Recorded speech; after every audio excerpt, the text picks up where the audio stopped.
خنده نکنید به شرطی. یعنی ما پخته ما شما میگه خنده کس نکنید که مرا گناهکار نکنید. بسم الله الرحمن الرحیم.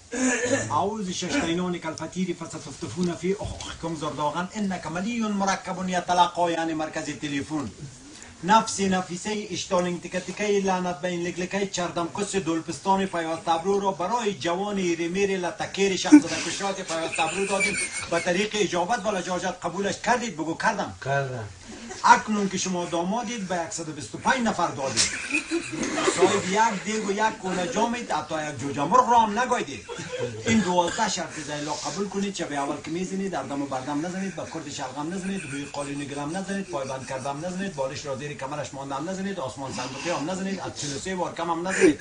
اما اوج کرده باشید در وقتی که میزنید بدون ما هم نزنید. چرا کار بی سابقه نکردید؟ با محکمه رفتم موافقه نکردید. الملتین للغایه، از قماندان گرفته تا عسکرات رو بگوید.